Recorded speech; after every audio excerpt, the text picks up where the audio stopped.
आप सभी भाई बहनों को शुभ संध्या। सार्थक government job point YouTube channel आप सभी लोगों का हार्दिक स्वागत करता है। यदि चैनल पर नए हैं तो चैनल सब्सक्राइब, वीडियो को लाइक, शेयर, ये 3 कार्य कर लीजिए। अधिकाधिक संख्या में विद्यार्थियों को जोड़िए क्योंकि ये आप सभी लोगों का नैतिक कर्तव्य है। यदि आप सभी लोग चैनल पे अधिक से अधिक लोगों को जोड़ेंगे, इससे हमारा और हमारी टीम का दोनों का उत्साह बढ़ेगा। चलिए खबरों की शुरुआत कर लेंगे। बहुत महत्वपूर्ण अपडेट हूँ, इतना ज़्यादा महत्वपूर्ण है जो कि आप लोगों को प्रतियोगी जीवन से बहुत ही अच्छा खासा संबंध रखता है। पहली अपडेट है आपके यूपीपीएससी से। आज लोक सेवा आयोग में आदरणीय अध्यक्ष महोदय के आवास पर हम सभी लोग गए हुए थे और सबसे बड़ी चीज़ ये है कि अध्यक्ष महोदय ने जो है बड़ी गर्मजोशी के साथ मुलाकात की और आप सभी लोगों की तमाम मुद्दों पर उन्होंने बेबाक तरीके से राय भी रखी, ठीक है ना। और चूंकि हमारी 7 सूत्रीय मांगे थी जिन पे मैं आप लोगों को क्रम से बताना चाहूँगा और सारी चीज़ें आप लोगों की डिक्लेयर करना चाहूँगा, इसलिए आप सभी लोगों का इस वीडियो में एंड तक बने रहना अत्यंत आवश्यक है। पहली चीज़। दूसरा ये कि आप लोग जितने अधिक संख्या में विद्यार्थियों को हमारे साथ जोड़ेंगे, ठीक है ना, क्योंकि बहुत सारे विद्यार्थी, तैयारी करने वाले विद्यार्थी हमारे भाई बहन हैं जो कि परेशान रहते हैं कि अपनी समस्याओं का निराकरण, हमारी समस्याओं का निराकरण कहाँ से होगा। उनको कोई रास्ता नहीं नज़र आता है, वो रास्ता सार्थक government job point YouTube channel पर समाप्त हो जाता है। चलिए खबरों की शुरुआत कर लेते हैं। फटाफट आप सभी लोग सारी अपडेट देंगे। इस चैनल का व्हाट्सएप नंबर 830 32 72 282 है, ठीक है ना। 830 32 72 282 ये मेरा व्हाट्सएप नंबर है। आप इस पर अपनी समस्याएं हम तक पहुंचा सकते हैं। चलिए खबरों की शुरुआत कर लेते हैं। पहली हमारी मांग थी अध्यक्ष महोदय से पीसीएस में 2 अतिरिक्त अवसर को लेकर के। पीसीएस में 2 अतिरिक्त अवसर को लेकर के एज रिलैक्सेशन दिए जाने के संबंध में आदरणीय अध्यक्ष महोदय ने स्पष्ट कर दिया है। क्योंकि पीसीएस की जो सेवा नियमावली है ना, और उसमें जो संशोधन करने का अधिकार है वो कैबिनेट को है, मतलब राज्य सरकार ही उसको कर सकती है। प्रपोजल इन्होंने प्रेषित किया है, प्रपोजल इनको भी मतलब दिया गया है, ऐसा नहीं है कि इन्होंने कोई प्रपोजल दिया नहीं। एज रिलैक्सेशन के संबंध में आदरणीय अध्यक्ष महोदय ने स्वयं कहा कि प्रपोजल शासन को प्रेषित किया जा चुका है। 2024 में जो पीसीएस का जो आप लोगों को विज्ञापन देखने के लिए मिलने वाला है, ये थोड़े से नए कलेवर में देखने के लिए मिलेगा। मतलब इसमें ओवर एज हो चुके हमारे भाई बहनों को भी अवसर मिल सकता है, ठीक है ना। और अभी चूंकि शासन की तरफ से कोई सहमति नहीं आई, लेकिन आगामी कैबिनेट की मीटिंग में इस पर निर्णय किया जा सकता है। और आयु सीमा जो आप सभी लोगों की जनरल कैटेगरी रखी गई है उसमें 2 वर्ष की वृद्धि की जा सकती है, तो ऑटोमेटिक विद्यार्थियों को एज रिलैक्सेशन मिल जाएगा, ठीक है ना। तो ये थोड़ा सा चल रहा है मैटर आप सभी लोगों का, और ये मैटर बहुत जल्दी सॉल्व होने वाला है। आप सभी लोगों को गिफ्ट मिलने वाला है क्योंकि 42 साल 45 साल ये तमाम आप सभी लोगों की आयु सीमाएँ रहती हैं और आप लोगों को दिक्कतों का सामना करना पड़ता था कि पहले विद्यार्थी जब तैयारी करके मेच्योर होते थे तो ओवर एज हो जाते थे, है ना। अब ऐसा नहीं होगा क्योंकि ओवर एज हो चुके विद्यार्थियों को आयु सीमा में छूट मिलने चल रही है पीसीएस में भी, ठीक है ना। इस बात की मांग बहुत सारे विद्यार्थियों ने किया था और चूंकि थोड़े से सीनियर भाई बहन भी हमारे साथ जुड़े हुए हैं तो ग्रुप में उन्होंने डाला था कि आप अगर अध्यक्ष महोदय से इन सारी चीज़ों को क्लियर कर सके तो ज़्यादा बेहतरीन होगा। तो आज हम लोग प्रॉपरली अध्यक्ष महोदय को ही टारगेट करके गए थे कि उनसे मुलाकात करनी है ना। और अध्यक्ष महोदय ने स्पष्ट कर दिया है कि हमने प्रपोजल बना के शासन को प्रेषित कर दिया है कि यदि वो चाहे तो कोविड काल के चलते 2 वर्ष का एज रिलैक्सेशन पीसीएस में मतलब 1 या 2 अतिरिक्त अवसर प्रदान कर सकते हैं। इसमें देखा जाए तो एक ही अतिरिक्त अवसर आप सभी लोगों को मिल सकता है क्योंकि कुछ विद्यार्थी 2 साल पहले ओवर एज हो चुके हैं, कुछ विद्यार्थी अभी ओवर एज हुए हैं, ठीक है ना। तो ऐसे जो विद्यार्थी 2 साल पहले ओवर एज हुए हैं, जाहिर सी बात है कि उनको थोड़ा सा दिक्कतों का सामना करना पड़ेगा क्योंकि उनको एक ही अवसर मिलेगा। लेकिन जो विद्यार्थी इस साल ओवर एज हुए हैं वो विद्यार्थी 1 अवसर और पा जाएंगे, मतलब 2 अतिरिक्त अवसर उनको मिल जाएगा। तो ऐसी ही चीज़ें चल रही हैं। अब शासन स्तर पर क्या होगा, लेकिन शासन स्तर से भी जो सूचना प्राप्त हो रही है कि आदरणीय मुख्यमंत्री महोदय का इस पे बहुत ही पॉजिटिव जो है, मतलब सकारात्मक आप कह सकते हैं, इंटेंट है, ठीक है ना। तो आप सभी लोगों को ये खुशखबरी बहुत जल्दी ही देखने के लिए मिल सकती है क्योंकि युवाओं को लुभाने का तरीका जो है वो योगी बाबा को आता है अच्छी तरीके से। और हमारी दूसरी मांग थी यूपीपीएससी के माध्यम से जारी होने वाली तमाम भर्तियों में एज रिलैक्सेशन को लेकर के। तो उन्होंने स्पष्ट किया है कि जो भी फैसले होते हैं वो शासन स्तर पे किए जाते हैं, शासन स्तर पे प्रपोजल बना करके भेजा जाता है, वहाँ से स्वीकृति और निर्देश मिलने के बाद लोक सेवा आयोग उसको बाकायदा जो है उसका निरीक्षण करता है, ठीक है ना। और यदि हमारे वो नियमावली से बैठती है, एकदम सब चीज़ें सही रहती हैं, कोई वैधानिक समस्या नहीं रहती है, तो उसको लागू कर दिया जाता है, ठीक है ना। और एज रिलैक्सेशन आपका आरओ खंड शिक्षा अधिकारी और आपका एलटी ग्रेड जीएससी ये तमाम विज्ञापनों में हो, इसके लिए प्रस्ताव बना करके भेजा जा चुका है ऑलरेडी, ठीक है ना। तो आप लोगों को चिंतित होने की आवश्यकता नहीं है, क्योंकि आप लोगों का ये मुद्दा मैं मानता हूँ बहुत बड़ा है और बहुत क्रूशियल भी है ना, बहुत ज़्यादा क्रिटिकल आप इसको समझ सकते हैं, क्योंकि शासन को इस संबंध में एग्री कर पाना थोड़ा सा मुश्किल जरूर होता है, लेकिन नामुमकिन नहीं है, ठीक है ना, नामुमकिन बिल्कुल भी नहीं है। बेफिक्र होकर के आप सभी लोग जुड़ जाइए और सार्थक government job point YouTube channel को सब्सक्राइब कर लीजिए। आगे बढ़ते हैं। तीसरी जो हमारी मांग थी उसमें कंप्यूटर शिक्षकों को आउटसोर्सिंग पर न रख करके नियमित शिक्षक के तौर पर उनके अध्यापन को विज्ञापन में सम्मिलित करने और उनकी वैकेंसी निकाले जाने के संबंध में था कि एलटी ग्रेड में आउटसोर्सिंग के माध्यम से कंप्यूटर साइंस न रखे जाए, बल्कि वो अध्यापक नियमित शिक्षक के तौर पर रखे जाए। इस पर अध्यक्ष महोदय का कहना था, उन्होंने स्पष्ट किया इस बात को कि 2018 में जो एलटी ग्रेड की वैकेंसी जारी की गई थी उसमें लगभग 98% सीटें खाली रह गई थी केवल आपके कंप्यूटर साइंस में, ठीक है ना। बहुत सारे पद खाली रह गए थे, योग्य शिक्षक ही नहीं मिल पाते हैं। और इस बार भी लगभग आप सभी लोगों को 941 पदों का अध्याचन उनको मिल चुका है, ठीक है ना। अब पुराने पदों को जोड़ दिया जाए तो यह पदों का आंकड़ा 2500 के पार चला जाता है। तो इतनी बड़ी संख्या में इस बार भी वही कंडीशन रहेगी। और आवेदन कितने आते हैं? 56,000, बहुत हद गया तो 78,000, है ना। तो उतने में भी विद्यार्थी जो है उस क्राइटेरिया को पार नहीं कर पाते जो लोक सेवा आयोग ने निर्धारित कर रखा है। तो इन तमाम मुद्दों को लेकर के उन्होंने कहा कि शासन को हमने यही बात लिखी थी कि आउटसोर्सिंग के माध्यम से इन सारी चीज़ों का डिक्लेरेशन होना चाहिए, क्योंकि योग्य शिक्षक नहीं मिल पाते हैं। लेकिन अभी तक शासन ने कोई सहमति नहीं दी है। और शासन से जो इनपुट हम लोगों को जो सूचना प्राप्त हुई, आदरणीय मंत्री महोदया ने बताया था, उन्होंने स्पष्ट किया था कि अभी शासन ने इस पर कोई विचार नहीं किया है। अर्थात आप लोगों की ये वैकेंसी इस बार कंप्यूटर साइंस की आप लोगों को नियमित शिक्षक के तौर पे एलटी ग्रेड जीआईसी में देखने के लिए मिलने वाला है। तो आप लोग चिंतित ना होइए कि हमारा जो विज्ञापन है वो आउटसोर्सिंग में जाएगा, नहीं, बिल्कुल नहीं। इस बार आप लोगों को अवसर मिलेगा। अगली जो हम लोगों की मांग थी वो मांग थी आप सभी लोगों के एलटी ग्रेड जीआईसी प्रवक्ता के विज्ञापन को जारी करने के संबंध में। अध्यक्ष महोदय ने स्पष्ट कर दिया है कि विज्ञापन हमारा पूरी तरीके से बनकर के तैयार है और एलिजिबिलिटी चूंकि अब क्लियर हो चुकी है, इसमें कोई जद्दोजहद नहीं है।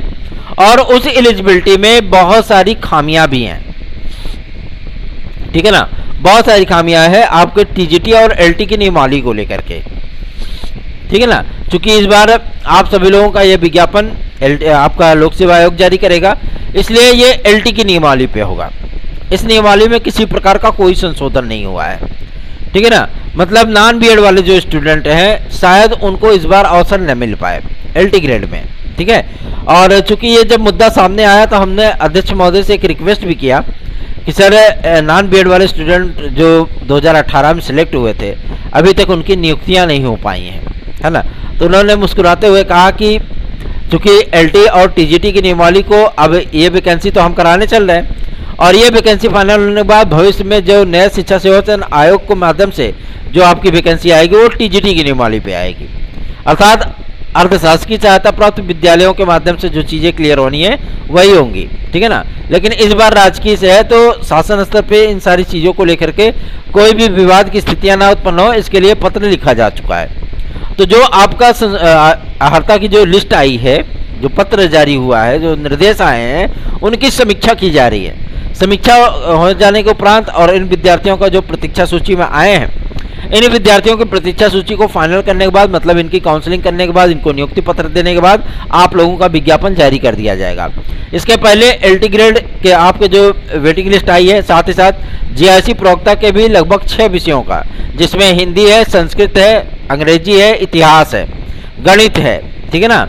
ये तमाम ऐसे विषय हैं जिनकी प्रतीक्षा सूची आप सभी लोगों को देखने के लिए मिलने वाली है। और टोटल इन पदों को मिलाकर के जो आंकड़ा बैठता है वो आप लोगों का बैठता है 59 पोस्ट, अर्थात 59 पदों पर आप लोगों का ये वेटिंग सूची आने वाली है, ठीक है ना। जीआईसी प्रवक्ता की, मैं एलटी ग्रेड की नहीं बात कर रहा हूँ, मैं जीआईसी प्रवक्ता की बात कर रहा हूँ। साथ ही साथ जो चीज़ें आप लोगों की होने चल रही हैं, जाहिर सी बात है कि बेहतरीन ढंग से होंगी और इसके लिए आप लोगों को चिंतित होने की आवश्यकता नहीं है। बीईओ का अध्यासन प्राप्त होने के बाद भी अभी तक लगभग 1.5 साल से उसकी वैकेंसी जारी नहीं की जा रही है। 1.5 साल से अध्यासन आकर के लोक सेवा आयोग में पड़ा हुआ है। इस पर अध्यक्ष महोदय का स्पष्ट कहना था कि चूंकि पदों का वर्ग वाइज बंटवारा नहीं हुआ था और ईडब्ल्यूएस का जो रिजर्वेशन है उसको कंफर्म नहीं किया गया था, ठीक है ना। अब चूंकि ईडब्ल्यूएस का रिजर्वेशन भी कंफर्म हो गया कि हाँ किस तरीके से हमें उसको प्रोवाइड करना है, और जो उसमें विसंगतियां थी उसको दूर करने के लिए हम लोगों ने शासन को जो पत्र लिखा था उसका भी जवाब आ गया है, ठीक है ना। तो ईडब्ल्यूएस को किस तरीके से ट्रीट करना है आगामी वैकेंसीज में, वो सारी चीज़ें अब क्लियर हो गई, इसलिए आप लोगों को चिंतित होने की आवश्यकता नहीं है। अध्यक्ष महोदय ने स्पष्ट कर दिया है कि अगस्त में इसका विज्ञापन आ जाएगा। किसका? आपके बीईओ का, मतलब खंड शिक्षा अधिकारी का, ठीक है ना। ये विज्ञापन आपका आ जाएगा। और चूंकि एक बार ये परीक्षा आप सभी लोगों की वनडे फॉर्मेट पे हो चुकी है, जब उन्होंने हम उनसे इस बात का जिक्र किया कि सन 2008-9 में इस परीक्षा का आयोजन वनडे फॉर्मेट पे किया गया था, तो उन्होंने हंसते हुए कहा कि अगर वनडे फॉर्मेट पे किया गया था तो उस समय का समय कुछ और था, लेकिन आज की परिस्थितियां वनडे फॉर्मेट पे एग्जाम कराने का हमें सुझाव नहीं प्रदान करती हैं, है ना। इसकी वजह से आप सभी लोगों को वनडे फॉर्मेट पे बीईओ नहीं देखने के लिए मिलेगा। एलडी ग्रेड के संबंध में जब हमने इस बारे में पूछा कि कितने पदों के अध्यासन प्राप्त हुए हैं, तो उन्होंने कहा कि इस बारे में सूचना जो प्राप्त हुई है कि 9600 पदों का जो आपका अध्यासन है वो हमें शिक्षा निदेशालय से प्राप्त हुआ है। चूँकि ये पद 30 जुलाई सन 2023 तक के हैं, मतलब 30 अप्रैल सन 2023 तक के हैं। अभी तक पुराने पदों को इसमें नहीं जोड़ा गया है, एक भी, ठीक है ना, एक भी पुराने पद इसमें नहीं जोड़े गए। ये शुद्ध अध्यासन है। और जो प्रमोशन हुआ है जिन अध्यापकों का, उनका भी अभी पद इसमें गुणागणित नहीं किया गया है। तो मोटा माटी मान के चलिए कि आप सभी लोगों को 11,000 पदों पर एलटी ग्रेड का विज्ञापन देखने के लिए मिलने वाला है। क्योंकि जो प्रमोशन की लिस्ट जारी हुई है, इस लिस्ट के माध्यम से आप सभी लोगों को मैं बता दूं कि आप लोगों को बहुत सारा बेनिफिट भी देखने के लिए मिलने वाला है, खासतौर पे आप सभी लोगों के लिए एलटी ग्रेड और जीआईसी प्रवक्ता के लिए, ठीक है ना। जीआईसी प्रवक्ता में अगर आपके 2,500 पद कम हुए तो इधर से भी थोड़ी पद आपके इसलिए बढ़ गए क्योंकि कुछ अध्यापक प्रमोट होकर के क्या बन गए, प्रिंसिपल बन गए, उप प्रधानाचार्य बन गए, वाइस प्रिंसिपल बन गए, है ना। तो लगभग ये पदों की संख्या आपकी लगभग 700-750 तक जाती है, ठीक है ना। तो आप लोगों को चिंतित होने की आवश्यकता नहीं है। इस बार बहुत बड़ा विज्ञापन आपको जीआईसी प्रवक्ता का देखने के लिए मिलने वाला है, और ये तमाम विज्ञापन आप सभी लोगों के जुलाई अगस्त तक आ जाने हैं।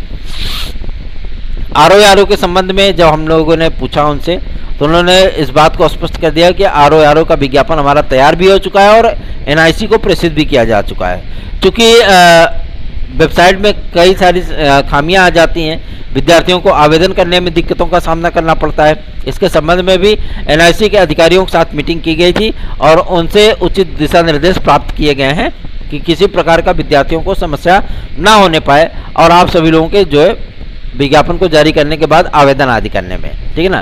तो उन्होंने स्पष्ट कर दिया है कि 10-15 दिन का और वेट कर लीजिए, जुलाई महीने में आप लोगों का आरओ का विज्ञापन जारी कर दिया जाएगा, ठीक है। चलिए आगे बढ़ते हैं। अब बात करते हैं आपके उन तमाम मुद्दों को लेकर के जो कि संबंधित है आपके यूपीट्रिपलएससी को लेकर के। यूपीट्रिपलएससी 3 परिणाम और जारी करने वाला है, ठीक है ना। 3 परिणाम आपके और आएंगे और साथ ही साथ एक बड़ा विज्ञापन आप लोगों का आएगा जो कि कृषि प्राविधिक सहायक का है 6800 पोस्ट पे, ठीक है। जुलाई अंत तक ये विज्ञापन आप लोगों को देखने के लिए मिल सकता है। साथ ही साथ आपके पीईटी 2023 का जो विज्ञापन है उसको आज परीक्षा नियंत्रक महोदय ने इस बात को स्पष्ट किया है कि जब तक शासन के माध्यम से जो प्रस्ताव हम लोगों ने भेजा था एज रिलैक्सेशन और आपके निश्चित फिक्स कट ऑफ को लेकर के कि 60-65 रखा जाए, 55-60 रखा जाए, 50-55 रखा जाए, तो जब तक उधर से क्लियरेंस नहीं आ जाता है तब तक पीईटी 2023 का विज्ञापन जारी नहीं किया जाएगा। और पीईटी 2023 के विज्ञापन में इस बार कम से कम आवेदनों की संख्या 46 लाख के पार जाने वाली है, ठीक है ना। तो इतनी बड़ी संख्या में विद्यार्थियों का सम्मिलित होना, और इस परीक्षा को कई शेड्यूल में कराया जाएगा, मतलब कई दिनों तक लगातार कराया जाएगा, ताकि विद्यार्थियों को सेंटर जो है 400-600 किलोमीटर दूर ना मिलने पाए, ठीक है ना। इस बात की भी सूचना प्राप्त हो चुकी है, इसलिए आप लोग चिंतित मत होइए, बिल्कुल भी तैयारियों में अपने जुट जाइए। चलिए आगे बढ़ते हैं। बहुत तेज जुकाम, सर्दी, खांसी, बुखार सब है मुझे, ठीक है ना। चलिए आगे बढ़ते हैं। अब बात करते हैं आपके बीएड बनाम बीटीसी केस के फाइनल ऑर्डर को लेकर के। आज अपर महाधिवक्ता महोदय के आवास पे हम लोग उपस्थित हुए थे और उनसे चूंकि बातचीत की है, तो पांडित जी ने स्पष्ट कर दिया है कि जो कि सर्वोच्च न्यायालय में उत्तर प्रदेश के शासन की तरफ से हायर किए गए वकील थे, है ना, पक्ष रखा था उन्होंने, और उन्होंने इस बात का स्पष्टीकरण भी दे दिया है कि सर्वोच्च न्यायालय के माध्यम से आप लोगों का ये आदेश 101% इसी जुलाई महीने में आ रहा है, ठीक है ना, ये क्लियर हो गया है। इसी जुलाई महीने में आप लोगों का ये आदेश जारी कर दिया जाएगा, और जैसे ही आदेश आता है, यूपीटीईटी का विज्ञापन आपका तैयार है, वैसे तत्काल ही अधिसूचना जारी होगी आपकी, किसकी, नए शिक्षा सेवाचयन आयोग की। उसके बाद तत्काल अधिसूचना आ जाएगी आपके यूपीटीईटी की, ठीक है ना। क्योंकि यूपीटीईटी को कराना एक चुनौती भी है, इसमें भी काफ़ी सारे विद्यार्थी सम्मिलित होते हैं। उसके बाद सुपर टीईटी की प्रक्रिया को स्टार्ट किया जाएगा।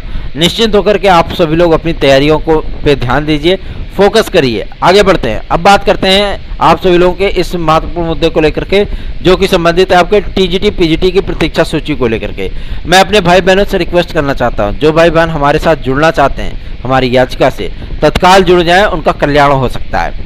याद रखें 830 32 82 272 इस व्हाट्सएप नंबर पे आप लोग हमसे संपर्क करिए, और चैनल को सब्सक्राइब करके वीडियो को लाइक जरूर कर दिया करिए, क्योंकि आप लोग लाइक नहीं करते हो, है ना, और लाइक नहीं करते हो तो फिर दिक्कतों का सामना हमको भी करना पड़ता है, थोड़ा सा उत्साह मेरा भंग हो जाता है। और जो आपके शार्ट लिस्टिंग की जो प्रक्रिया है वो कल तक हो जाएगी, और उम्मीद की जा रही है कि 6-7 तक आप लोगों का ये लिस्ट जो है वो जारी कर दिया जाएगा, ठीक है ना। मतलब 2016 के विद्यार्थियों का आ जाएगा लिस्ट। उसके बाद प्रवक्ता की लिस्ट आएगी, ठीक है ना। प्रवक्ता में भी कुछ पद आप सभी लोगों के रिक्त हैं, उन प्रवक्ता के पदों पर भी आप लोगों को नियुक्तियां मिलेंगी। हैं तो 934 विद्यार्थी, लेकिन 934 विद्यार्थियों को नियुक्तियां नहीं मिल पाएंगी, है ना। उसमें से कुछ ही विद्यार्थियों को 2016 में नियुक्तियां मिलने वाली हैं, ठीक है। तो चिंतित बिल्कुल मत होइए, और जो हमारे यात्रीगण भाई बंधु हैं उन सभी लोगों की यात्री लिस्ट तैयार हो रही है, और बहुत जल्दी आप सभी लोगों को भी एक सुखद समाचार मिलने वाला है। निश्चिंत हो जाइए बिल्कुल भी, क्योंकि जो भी कार्य हमारे माध्यम से किया जा रहा है, और जो भी कार्य आप लोगों का हाईकोर्ट में किया जा रहा है, जाहिर सी बात है 5 सुनवाइयां आप सभी लोगों के लिए पॉजिटिव ही गई थी। इसलिए मैं आप सभी लोगों से कह रहा हूं, जितनी जल्दी हो सके आप सभी लोग हमसे जुड़ जाइए।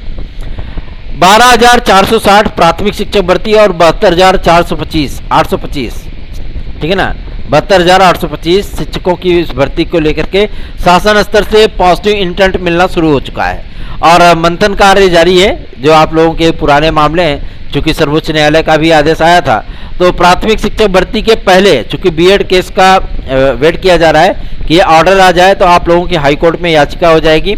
और सबसे बड़ी चीज़ ये है कि जो काउंसलिंग की जो बातें की जा रही हैं ना, वो 6,500 सीटों पर होगी, और इसी याची लिस्ट पे ही होगी। मतलब जो विद्यार्थी जुड़े हुए हैं, इन्हीं विद्यार्थियों की काउंसलिंग होगी, ठीक है ना। 12,460 के मामले में भी यही चीज़ें होनी चाहिए। शासन इस पर पॉजिटिव रूप से इस पर कार्य कर रहा है, और आप लोगों को बहुत जल्दी इसका मामला सॉल्व होता हुआ मिल जाएगा। दूसरी चीज़ है, आप सभी लोगों को मैं बताना चाहता हूं कि प्राथमिक शिक्षक भर्ती के लिए पूरा प्रोफार्मा तैयार किया जा चुका है, ठीक है ना, कि किस तरीके से कहाँ कितने पद रिक्त हैं, सारी चीज़ों का डिटेल मांगा जा चुका है, और शासन ने भी बताया अच्छी तरीके से कितने हमारे पास पद रिक्त हैं, कितने विद्यार्थी हैं, कितने पैरा टीचर हैं, कितने परमानेंट टीचर हैं, सारी चीज़ों का डिक्लेरेशन हो चुका है, ठीक है ना। तो आप लोगों को एक बड़ी वैकेंसी देखने के लिए मिलने वाली है प्राथमिक शिक्षा विभाग की तरफ से, और आप लोग अपनी तैयारियों में ध्यान दीजिए, तैयारियां करिए। TET CTET super TET TGT PGT LTGRC UP constable खंड शिक्षा अधिकारी यूपी SSSC की किसी भी भर्ती परीक्षा में सम्मिलित होने और उसमें निश्चित सफलता प्राप्त करने के लिए आपको सार्थक government job point YouTube channel का नोट्स 830 32 72 282 इस व्हाट्सएप नंबर पर प्राप्त हो जाएगा। धन्यवाद, शुभ रात्रि।